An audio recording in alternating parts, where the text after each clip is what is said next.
նաև այստեղ հարցադրումներին, այս քաղաքականության տրամաբանական շարունակությունն է, որովհետև հատկապես ես ուզում եմ անդրադառնալ մի հարցի, որը ուղղված էր տեխնացուի աշխատավայրի հետ կապված, եւ մեր ընդդիմադիր գործընկերը մեղադրում էր տեխնացուին, որ նա որոշ ժամանակ աշխատել է այսպես կոչված Սորոսի հիմնադրամում եւ հարց էր հնչեցնում, որ եթե դուք ընտրվեք, արդյոք դուք ինչ երաշխիքներ եք տալիս, որ դուք չեք լինելու ազդեցության, օտարերկրյա ազդեցության գործակալ։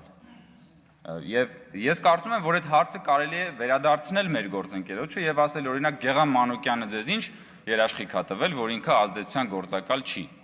Որտեւ Գեղամ Մանուկյանը սորոսական է։ Որտեւ Գեղամ Մանուկյանը, օրինակ Երկիր մեդիան 100,000-ավոր դոլարների հնչել է մի քանի անգամ Սորոսի հիմնադրամից գրանտներ է ստացել։ Դուք էլ վստահաբար օգտվել եք այս կամ այն չափով այդ գրանտներից, այդ հարթակից, այդ պլատֆորմից գնացել, սպասարկել եք, հարցազրույցներ եք արել Երկիր մեդիայի հետ, չէ՞։ Հիմա դուք ինչ երաշխիք եք տալիս, որ դուք օտարերկրյա ազդեցության գործակալ չեք։ Չնայած ես կարծում եմ, որ մեզ ձեր երաշխիքները հարկավոր չեն, ամեն ինչ պարզ է։ Բայց ուզում եմ ասեմ, ձեր տրամաբանությունը ձեր դեմ է աշխատում, հարգելի գործընկերներ, եթե դուք տեխնացուին հարցնում եք իր աշխատավայրով պայմանավորված, ինքը կարող է դիտվել որպես օտարերկրյա գործակալ, մի հատ նայեք ձեր շուրջ բոլորը, ձեր կողքը հիմա նստած են ձեր իսկ բնորոշմամբ օտարերկրյա ազդեցության գործակալներ, որոնք ձեզ ինչ երաշխիք են տվել։ Բայց իրականում խորքում այդ հարցադրումը նպատակ ունի դելեգիտիմացնելու տեխնացուին եւ ի վերջո դելեգիտիմացնելու նաեւ սահմանադրական դատարանը, որովհետեւ մեկ անգամ չի, որ մենք հատկապես պատերազմից հետո ականատես ենք եղել, թե ինչպես եք դուք փորձել դատական համակարգը օգտագործել որպես Հայաստանի ժողովրդից վրեժ լուծելու միջոց։ Դուք որ շանս ունենաք, այդ Ֆեմիդայի թուրը, որը ավանդաբար այսպես ուղղված է դեպի ներքև, չէ՞։ Այդ սուրը հանելու եք եւ ուղղեք ժողովրդի ու պետության դեմ, այդ եք դուք ուզում անել։ Եվ բնականաբար դուք շահագրգռված չեք ունենալու իրապես անկախ սահմանադրական դատարան։ Բայց ես ուզում եմ անդրադառնալ տեխնացուի երկու ձևակերպումների նորից այս մեր քննարկվող հարցերի համատեքստում դուք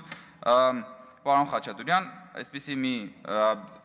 միտք արտահայտեցիք, որ կարծում եք, որ սահմանադրության մեջ պիտի սահմանվեն իրագործելի նպատակներ եւ օրենսդրության մեջ։ Եվ ես շատ համաձայն եմ ձեզ հետ։ Եվ այսօրվա մեր քննարկումները, այսօրվա մեր քաղաքական բանավեճը հենց այս ամեն ինչի մասին է։ Իրագործելի նպատակների եւ անիրագործելի երազանքների արանքում մնացած քաղաքական բանավեճի երկփեղկվածության մեջ ենք մենք այսօր։ Այդ որը ասվում է, որի մասին վարչապետը առաջ քաշեց իրական Հայաստան եւ պատմական Հայաստան, հենց դրա մասին է, իրագործելի նպատակների եւ անիրագործելի երազանքների մասին բանավեճ այսօր տեղի ունենում մեր երկրում։ Եվ սահմանազատումը հենց դրա մասին է։ Եվ այն, որ պարոն Խաչատրյանը եկել էստեղից մեզ ասում է, ինչ լեգիտիմություն, պետքա չունենալ լեգիտիմության մասին պիտի չմտածել։ Պիտի քաղաքականապես լինել հայդուկ, միշտ լինել քաղաքականապես հայդուկ, մտածողությամբ լեռներում, քաղաքակիրթ աշխարհի միջազգային հարաբերություններից կտրված։ Տենց պետք է լինել։ Ու մտածել, որ աշխարհը մեզ չի տենում, որ մենք մենակ ենք, այս փոքրիկ իշխանի մոլորակն է։ Այն թագավոր կար, չէ, որ ինքը հրաման էր տալի, որ ինքը հրաման ասում էր ոնց ենթարկվեն, սա է ձեր պատկերացումները։ Դուք քաղաքական հայդուկներ եք, հարգելի գործընկերներ, որոնք ժամանակին հայդուկները իրենք ֆունկցիաներ են իրականացրել, այո, եւ լավ գործ են արել, բայց չի կարելի 21-րդ այս լուսավորյալ դարաշրջանում լինել քաղաքական հայդուկ եւ պարտադրել, որ պետությունն էլ այդ հայդուկության, քաղաքական հայդուկության բանի մեջ մնա, կառափնարանի մեջ մնա։ Երկրորդ գաղափարը, որը հուսամ ճիշտ եմ ես վերաձևակերպում, պարոն Խաչատուրյան, այն էր, որ դուք ասում եք, որ ընտրությունը պետք է լինի այնպիսին, որ այն ըստ էության չբացառի հետագա ընտրության իրավունքը, հա, երբ որ դու ինչ-որ ընտրություն ես, սա ֆունդամենտալ գաղափար է։ Եվ սա հենց ժողովրդավարության մասին է, որ քո այսօրվա ընտրությունը չպետք է բացառի քո վաղվա ընտրության հնարավորությունը։ Եվ սա ժողովրդավարության կանոնն է, հա, դու Եվ ինչա տեղի ունեցել 2018 թվականից հետո Հայաստանում, որ ժողովուրդը արձանագրել է իր ընտրության իրավունքի անխախտելիությունը, որ արձանագրել է, որ ժողովրդավարության մեջ ինքը կարող է անել ընտրություն, հետո ինքը կարող է որոշել, որ ինքը իր ընտրությունը սխալ է արել եւ ինքը նոր ընտրություն կարող է անել։ Եվ իր ընտրությունը չի բացառում իր հաջորդ ընտրությունը, որը կարող է տարբերվել իր այսօրվա ընտրությունից։ Եվ սա գենետիկ ձեր քաղաքական կոդին հակասում է, հարգելի գործընկերներ, որովհետև ձեր պարագայում ընտրությունը ձեզ բացառում է հաջորդ ցանկացած ընտրություն, որը ձեզանից տարբերվող է։ Որովհետև դուք, ինչպես կասեր պարոն Խաչատրյանը գնաց, զբաղվել եք քաղաքական ջեպկիրությամբ, երեք ինքն էր դրա մասին խոսում, բայց դուք այդ ջեպկիրության դեպքում գրպանել եք ոչ թե մանր-մունր բաներ, դուք գրպանել եք որպես քաղաքական ջեպկիրներ մի ամբողջ պետություն, պետական հարստություն, հետո այդ ջեպկիրը ձեր գրպաներից հանել եք գույք պարկի դիմացով տվել եք այստեղ այնտեղ,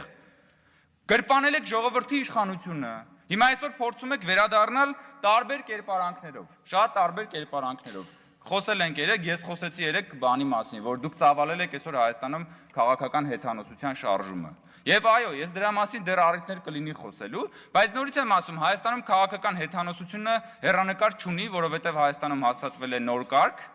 Հայաստանում հաստատվել է նոր քաղաքական հավատամք, Հայաստանում հաստատվել է ժողովրդավարություն։ Դուք դրան չեք հավատում։ Մենք դա գիտենք։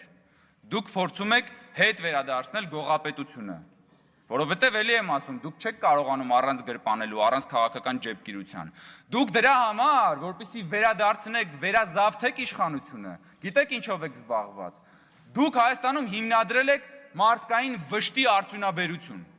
Դուք արդյունաբերական ռելսերի վրա եք դրել մարդկանց վիշտը եւ տառապանքը։ Դուք մտածում եք որտեղ կարա ինչ-որ վատ բան լինի, որ դժբախտության մունետիկի նման գնաք այս տաղավարից այն տաղավարը, այս հրապարակից այն հրապարակը, այս փողոցից այն փողոցը, այս ամբիոնից այն ամբիոնը եւ ասել բայղրուշությամբ, քաղաքական բայղրուշությամբ ասել, որ ամեն ինչ վատ է, ամեն ինչ վատ է լինելու, պետություն չկա, պետությունը կործանվում է, այ եթե մենք գանք, մենք այս կանենք, մենք այն կանենք։ Եվ էլի եմ ասում, դուք դա անում եք տարբեր կերպարանքներով։ Եվ քանի որ ժանրի կանոնը թելադրում է, որ մենք ըստ էության քաղաքական մեր այսօրվա կյանքը այսպես բանով համադրված է նաև կրոնական եւ հոգեվոր բաներով, շարունակելով այս ժանրի կանոնը, էլի։ Եվ դուք նորից եմ ասում, տարբեր կերպարանքներով եք գալիս։ Ինչպես կտակարանում կա այդ սատանայի կերպարանափոխությունները եւ սատանայի փորձությունները Քրիստոսին, հիշում եք, որ նոր կտակարանում Քրիստոսին սատանան անապատում 3 անգամ փորձում է։ Հիմա սատանան հայ ժողովրդին 3 անգամ ոնց որ թե փորձել է, սա երրորդն է, առաջին անգամ այդ սատանան փորձում էր բանով։ Իդեպ տարբեր կերպարանափոխություններով, իդեպ ռեբրենդինգներն էլ PR-շիկները օգնում են։ Առաջին անգամ բանով էր, սպիտակ վերնաշապիկներով, sense թևերը քշտած,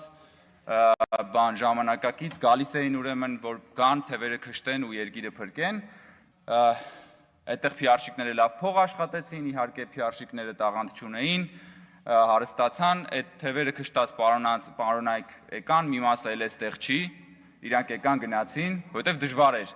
հասկացան, որ դա դժվար գործ է, հետո հիմա գնացել են բիզնեսով են զբաղվում։ Երկրորդ կերպարանափոխությունը եւ երկրորդ փորձությունը սատանայի հայ ժողովրդին եղավ, կարծեմ 2 տարի առաջ էր, երբ որ իրենք փողոցում փորձում էին էլի փրկել հայ ժողովրդին, ուզում էին փրկեն եւ զուգահեռ ասում էին, որ դուք թուրք եք, որ դուք դավաճան եք, եկեք ձեզ փրկենք, դուք թուրք եք, դուք դավաճան եք, եկեք ձեզ փրկենք։ Ծեծում էին, պապիկների էին ծեծում, տարբեր մարդկանց էին վիրավորում եւ ուզում էին փրկեին։ Էլի հայ ժողովուրդը սատանայի ես երրորդ փորձությանն էլ դիմացավ, բայց երրորդ փորձությունը շատ պրոֆեսիոնալ է։ Սատանայի երրորդ կերպարանափոխությունը ինքը եկել է վեղարի տակ։ Սա ուղղակի մաստեր կլաս է։ Ես ուզում եմ Ռոբերտ Քոչարյանին